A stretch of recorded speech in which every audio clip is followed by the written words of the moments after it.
notice her right away. Something unseemly. Her skirt too long alongside all those girls in hot pants made her look, well, not just out of fashion, but she had something of the prostitute in her. It was as though something came out of her. Some force that all women feel latent in themselves, stifled. A potential for catastrophe. In her it was terrible, terrifying. Is there no one here to help me? Hi YouTube, I'm Jacob Lomax and my channel is called Strangest Films, and I'm reviewing today probably my favorite film ever made, if not definitely my favorite Elizabeth Taylor vehicle. And her career was so extensive, it went on forever. So she started as a child actress, she, became this kind of ingenue young lady actress where she did a lot of, like Father of the Bride and Place in the Sun. And then she won the Academy Award in the early 60s for Butterfield 8, which is not a very good movie. In my personal opinion, I think it's like one of her worst films ever made. And then she met Richard Burton during the set of Cleopatra, and so I just want to clarify, the Elizabeth Taylor that I'm obsessed with is the Burton years. I'm really obsessed with the Burtons. Her relationship with Richard Burton totally changed her. She was starting to do more, I guess for Hollywood standard, more avant-garde projects, and you really see that with the start of that with Who's Afraid of Virginia Woolf, where she won her second Oscar, and that movie is extremely bizarre, very disturbing, and that kind of became her genre, or the Burton genre. So she did films with him and without him, but after Virginia Woolf, there were all these like incredibly dark, disturbing dramas, Reflections in a Golden Eye, Boom, Secret Ceremony. They're all really totally bizarre. But the crescendo of this period is The Driver's Seat, aka Identikit. If you have not seen The Driver's Seat, I would say stop the video, watch it, and come back, because I'm going to be talking about it. And it is a bit of a mystery, and if you haven't seen it, it does have quite the effect. If you don't have any idea of what's going on, I would say just don't even read anything about it. Just go in kind of blindly, and what I call her Lizploitation phase. And going back to what I was saying earlier about a vehicle, these were her vehicles. Like, it was like she was one of the highest paid actresses of all time. So in all of these movies, she's in nearly every shot. Like, they're really, you can tell the filmmakers are really trying to get their money's worth out of Elizabeth Taylor. So I'm reviewing it now because the wonderful people at Severin Films finally remastered it. The version of Identikit that is remastered from its original film negative. So it's looking, probably it's the best it's ever looked. So I wanted to do the review now just because I almost felt like I was seeing it not for the first time, but so to speak. It's like you're really seeing all of the details in it. So something I noticed while going into it again was that there are so many shots of reflective or kind of metallic surfaces or images, and they always provide kind of a really distorted reflection. And I think the film is really trying to remind us that Lise, Elizabeth Taylor's character Lise, has a very distorted view of herself, of the whole entire world. So that was sort of a reoccurring visual motif that I really kind of honed in on watching the remastered version. She goes on a vacation, and you kind of think she is cruising for a lover, and it's much worse than you think. She's really looking for her killer. She's leaving her mark, not in a mass murder, not in a, multiple homicide. She's going to be the homicide. She's going to leave this sort of disturbing mystery mark on the world by plotting her own murder. The film goes from kind of past to present of the investigation, showing the impact of her catastrophe, her, chaotic self-destruction, and the effect that it's had on all these people that she even just very briefly came in contact with. It's an Italian film. It has many motifs similar to that of a giallo film. There are lurid mysteries, basically, in the prototype to slasher films. And there's even an interesting moment when Elizabeth Taylor's character is in the airport and she's buying a lurid paperback novel, which is where the term giallo comes from, because many of the covers were distinctively yellow. And you see her shopping in the airport, and there are tons of books with yellow covers and yellow letters, and they are, a bunch of giallos. So it's really interesting that you actually get to see, the etymology of that term in a movie. Something I love about Identikit is its ambiguity. It doesn't really explain anything or everything to us. It's just segments, moments happening, fragmented pieces of this woman's final day. We are kind of left with all of these puzzle pieces and left to our own imaginations to kind of decipher why she did it, what was going on. We're never given a real, it's not like Psycho or some, movies about crazy people where a psychologist comes in and explains everything in like clear, precise language so that everybody knows what's going on. So if you don't like ambiguity in a film, this is probably not the one for you. I would say this movie is probably going to alienate a lot of people. There's not going to be a happy ending here. There's no hero, there's no arc where she's gonna get better or that someone's there to be like, hey, trying to check on her well-being. What's interesting about this movie, it is about mental illness, and it's in the box set that it comes in. It's called House of Psychotic Women. And so maybe we go in thinking that Lise is crazy and everyone else is sort of normal. That's not the case in this story. It seems like everyone that Lise comes in contact with and has a conversation with is decidedly crazy or even crazier than she. So it's a very stark, disturbing portrait of our world, and but I love it.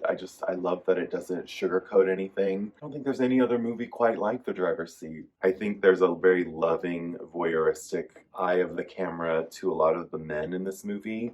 And even though Elizabeth Taylor is certainly sort of eroticized, it's always really disturbing when she's kind of, even though she says she's not interested in sex, there's moments where she has these kind of, it comes out of her a little bit, and there's a moment where she fondles her breasts, which is, it's not sexy though. It's very like, you're kind of jarred, and not because it's a woman doing it or anything like that. It's just the way, the context of it. This movie has my favorite opening scene of all time, where she's shopping and she goes insane and berates a shop girl. And then don't just stand there staring at me like a chicken with one eye. Help me.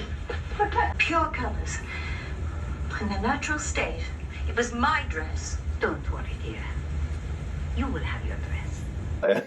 It's so funny, it's so wrong, it's so mean, but it's perfect. It's absolutely perfect. She basically is a monster the whole time, and she wears a ton of makeup. She has huge hair. She has the most ridiculous, crazy outfit on, and she gets to behave badly the whole time, and basically in a way gets away with it and gets everything that she wants. One could attribute her bizarre appearance to just that this film was made in the 70s and that people were kind of going through a phase in that time period where, people were being very experimental with color and, patterns and psychedelia and all of this stuff. But her outfit is it's very specific, and it's actually, this whole film is a really good adaptation, I would say, to the Muriel Spark novella that it's based on, which is called The Driver's Seat, which I have right here. I'm doing a little show and tell today. Hi!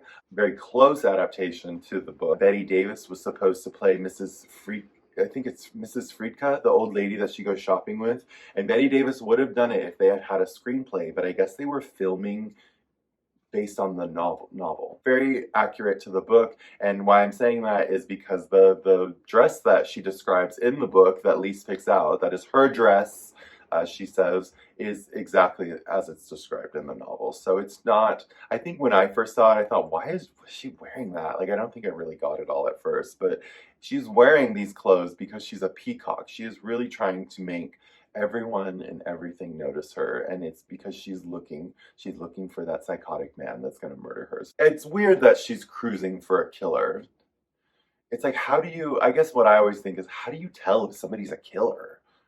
Can you? Is there body language where you're like, oh yeah, he'd kill me, he'd murder me? Maybe there is. Almost every man she comes in contact with, she stares up and down. She tilts her glasses too. She's analyzing every single man in the movie. I think a lot of Liz movies do, but I would say this probably has somewhat of a queer following because it does have a weird, it's about cruising, but not like Al Pacino. Well, kind of. But I just want to say, I'm so obsessed with The Driver's Seat. Not only, of course I've read the novella a few times, This is, you know, the Blu-ray that just came out. I bought this is the book that Elizabeth Taylor, or it's a version of it. Her cover's a little bit different, I think, but she carries around this lurid paperback the whole time, like it's some kind of ID badge. She literally walks around like almost, you know, or having it really close to her chest as if saying, yes, I want to be murdered.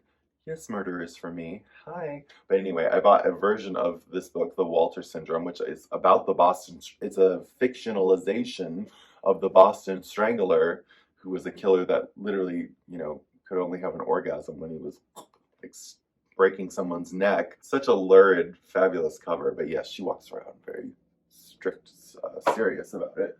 And then finally, the soundtrack I found at Zia Records here in Las Vegas, Nevada. Could not resist. The soundtrack has, one side is kind of a classical score, the other side is more rock and roll. I want to talk about Warhol. The segments with Andy Warhol are super creepy. He's dubbed with a spooky kind of English accent, and it's cutting back and forth between Liz and Andy, and I just couldn't help but think, like, she looked so much like those saturated portraits he did of her. You know, has a very shocking red background and the lips that match, and the eyeshadow is kind of overdone, and it just was amazing to me how she resembled her portrait by Warhol. Sometimes it feels like a avant-garde horror art house version of the show. Absolutely fabulous. Her outfit in it is very proto Adina Monsoon, because they have a similar kind of attitude of like female rage with fantastic flamboyant fashion. But this movie has everything. There's shopping,